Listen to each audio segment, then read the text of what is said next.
Welcome back to my channel, Math and Language, and we're going to discuss how to solve for the monthly mortgage payment. So let's start with the formula. So may formula tayo sa finding monthly mortgage payment. Ito ay M is equal to PR. So P times R to. Over mo dun sa denominator, that will be 1 minus the quantity 1 plus R to the negative N. So negative exponent to. So ano ba yung mga letters na yan or variables? Let's find out. So, M daw ay mortgage value. So, ito yung monthly. P is the principal. R is equal to rate over 12. Okay, sir, bakit may 12? Kasi we're talking about monthly mortgage payments. So, kailangan natin i-divide ng 12 yung given rate. At ang T naman, that will be time at years. Okay, kasi wala siya sa formula. Dahil sa N, kailangan natin siya sa N, which is a number of payments. So, para makuha mo yung number of payments, kailangan mo siyang, yung time, i-multiply mo sa 12. Kasi naka-monthly tayo. Next, ano dito yung formula? Pag tinanong naman, finding the total amount of money to be repaid, so that will be T is equal to M times 1 ng N. So again, T is the total amount of money to be repaid daw. At M yung mortgage value, at ang N will be the number of payments. So again, 12 times T.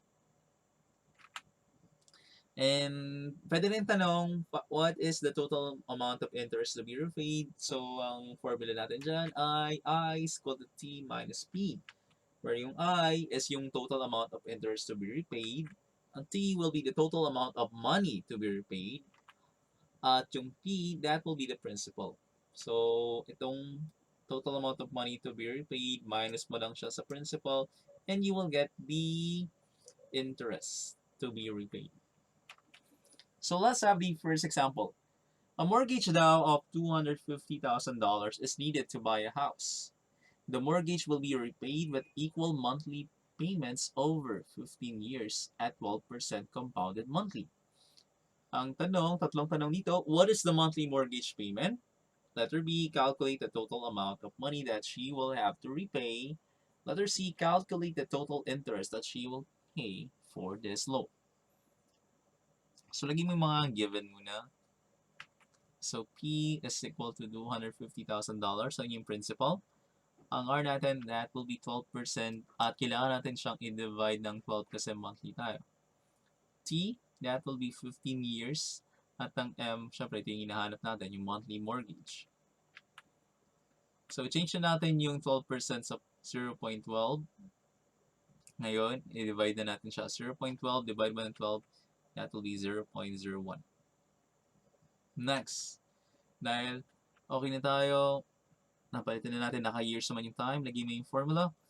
So, ito yung formula natin. At, okay, wala pa pala tayong N.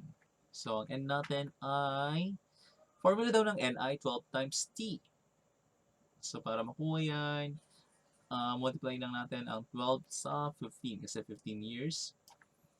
And you will get an answer of 180. Next one, i-substitute na natin siya. So, for that one, you have 250,000 here, times mo ng 0.01. Over mo siya sa 1 minus the quantity 1 plus 0.01 to the negative 180. So, ito yung exponent natin. Okay? So, next one. So, pag nalagay mo siya sa calcu, dapat diretso. May mga brackets siya. So, as this. So, the final answer will be 3,000.420155. Ngayon, dahil money, so 2 decimal places lang, and that will be $3,000.42 or 32 cents. Next, so ito na yung, what is the monthly mortgage payment? Ito na yung sagot, $3,000.42. Ngayon, itong sagot na ito, magagamit natin siya later sa mga iba pang tanong. Ngayon, letter B tayo, calculate the total amount of money that she will have to pay. So, ano yung formula natin dyan? T is equal to M times N. Now, alala nyo yung M natin, that will be 3,000.42. At ang N ay 180. So, multiply mo lang siya and you will get an answer of $540,000. $540,000, 75 and 60 cents. Ngayon, ito daw yung total amount ng money na kailangan niyang bayaran. Paano naman yung interest? Calculate the total interest that she will pay for this loan. Formula niyan as I is equal to T minus P. So, para makuha yung interest, that will be I is equal to 540. Yung sagot kanina sa interest, 540,075.60. At minus mo lang siya sa principal, yung 250,000. And you will get the final answer of $290,075.60. $290,075.60. So that is the answer sa interest. Alright, so let's move on to example number 2. David went to a bank to acquire a $500,000 loan with a fixed interest rate of 10% down to buy a house. Yung loan daw will be repaid at the time period of 25 years. Ang unang tanong is find the total monthly mortgage payment. Letter B, find the total amount of money that she will have to repay. Yung letter C daw, napin daw yung total interest amount na kailangan niya daw bayaran para dun sa loan. So, lagyan natin yung mga given. So, principal, we have $500,000. Ang rate natin is 10%. Kailangan natin siyang i-divide by 12. Okay. Next one, time is 25 years at mortgage payment. Monthly mortgage payment, hindi natin alam. So, yung hanapin natin. So, balitan natin yung 10% into decimal form. That will be 0.10. So, 0.10 divided by 12. That will be 0.0083 repeating decimal. Ngayon, naging yung formula. Okay, meron naman tayong n. So, hanapin natin yung value ng n. Para mahanap yung value ng n, yung time, multiply mo sa 12. Which is, ang time is 25 years. So, 12 times 125 and you will get 300. So, 300 number of payments. Number of payments mo ay 300. Ngayon, that okay yung mga values natin. Yung rate natin naka-decimal point na, na-divide na rin natin siya sa 12. Nahanap na rin natin yung n. We can substitute the values.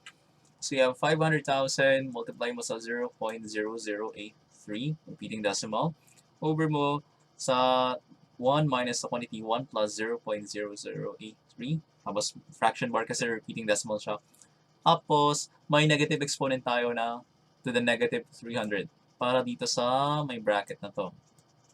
So, pag nilagay mo na siya sa calculator ng diretso, you will get an answer of this one, 4543.503714. So, magiging 4543.50. Again, you might ask your professor or teacher about this one kasi ang pagkalam ko, as much as possible, yung bangko hindi magpapalugi yan.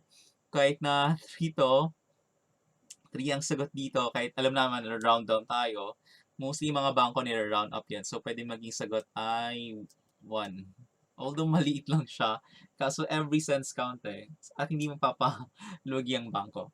Kaso again, in this question, I'll use 0. Yung standard sa math na mag-round down tayo kasi 3 naman siya. So, total monthly mortgage payment natin ay 4,543.50. Next one. Find the total amount of money that she will have to repay.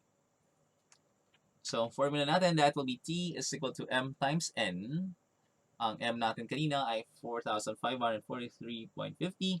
At multiply mo lang siya sa number of payments, that will be 300. And you will get an answer of, okay, we have $1,363,050. Last question. Find the total interest amount now that he needs to pay for the loan. So, ang formula natin then is I is equal to T minus P, where I is equal to 1,363,050. Sorry, T. Minus mo sa $500,000.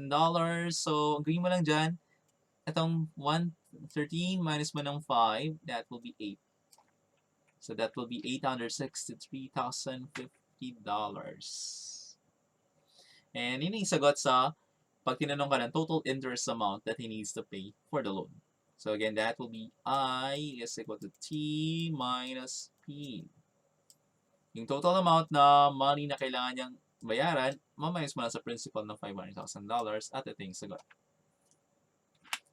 And that's the end of the lesson on how to find or how to solve the monthly mortgage payment.